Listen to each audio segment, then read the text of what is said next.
এখন আমাদের কাছে রোগীরা সাধারণত যেসব লক্ষণ নিয়ে আসেন পিসিএস এর, তার ভিতর অন্যতম হচ্ছে যে তাদের অনিয়ন্ত্রিত এবং অনিয়মিত মাসিক। পিসিএস একটি লাইফস্টাইল ডিজিজ এবং হরমোনাল ইস্যু।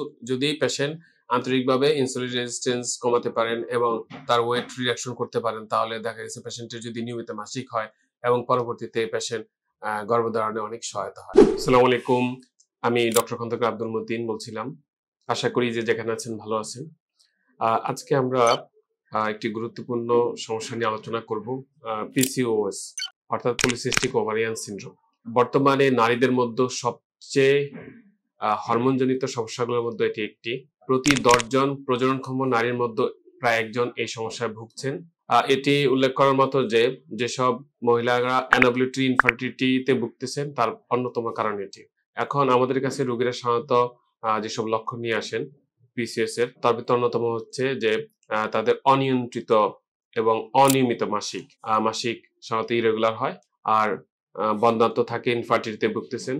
সাধারণত হাই যে মেল হরমোন আমরা জানি টেস্টোস্টেরন, অ্যান্ড্রোজেন, এই হরমোনের প্রভাবের কারণে শরীরের বিভিন্ন অংশে অস্বাভাবিক চুল গজানো, এক্সেসিভ হেয়ার গ্রোথ হয়, হিরসুটিজম বলি আমরা যেটাকে। মাথায় চুল পড়ে যাচ্ছে মহিলাদের, পুরুষদের টাকের মতো মেল প্যাটার্ন বেল্ডেজ দেখা যায়। তাদের যে সেক্সুয়াল ড্রাইভ কমে যাচ্ছে, পেশেন্টের ওজন বেড়ে যাওয়া এবং এটা কমাতে সমস্যা হচ্ছে, এবং ব্রণ দেখা দিচ্ছে অনেকের। হরমোনের ভারসাম্য নষ্ট হওয়ার কারণে ত্বকের যে সেবাসিয়াস গ্ল্যান্ড থেকে অতিরিক্ত পরিমাণ সেবাম সিক্রেশন হয়, এরকম। পেশেন্ট সারাদিন ক্লান্তি ভাব অনুভব করেন এবং ধীরে ধীরে এই রোগটা যখন অ্যাডভান্স স্টেজে চলে যায় তখন দুশ্চিন্তা এবং ডিপ্রেশনে ভোগেন। এখন আমরা জানবো যে এই পিসিএস কেন গুরুত্বপূর্ণ। পিসিএস শুধুমাত্র নারীদের গর্ভধারণের সক্ষমতা নয়, তাদের মানসিক ও শারীরিক স্বাস্থ্যের উপরও ব্যাপক প্রভাব ফেলে। এটি যদি নিয়ন্ত্রণে না রাখা যায়, পরবর্তীতে টাইপ 2 ডায়াবেটিস, হৃদরোগ, উচ্চ রক্তচাপ এবং এন্ডোমেট্রিয়াল ক্যান্সার সহ ডিপ্রেশনে অন্যান্য রোগে আক্রান্ত হওয়ার ঝুঁকি থাকে। এখন ফাংশনাল মেডিসিনের আলোকে আমরা সাধারণত এরকম পেশেন্টের রুট কজ বের করার চেষ্টা করি। তো প্রথম রুট কজের ভিতর আমরা সাধারণত ইনসুলিন রেজিস্ট্যান্স দেখি এসব পেশেন্টের। 2 নাম্বার হচ্ছে দেহে ক্রনিক ইনফ্লামেশনের কারণে এটা হতে পারে, হরমোনাল ইমব্যালেন্স হয়।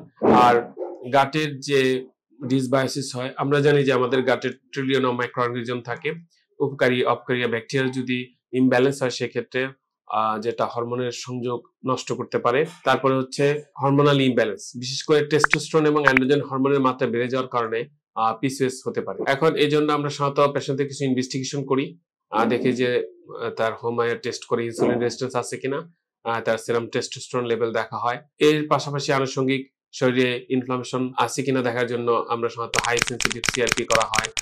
তারপরে ভিটামিন ডি ডেফিসিয়েন্সি আছে কিনা, তার অন্যান্য থাইরয়েড ইস্যু এর সাথে আছে কিনা সেগুলো আমরা টেস্ট করে এক্সক্লুড করি। তারপরে প্রথমে হচ্ছে এটা আমরা কিভাবে অ্যাপ্রোচ করি পিসিএস পেশেন্ট। প্রথমে হচ্ছে পেশেন্টের আমরা খাদ্যাভ্যাসের পরিবর্তন করি।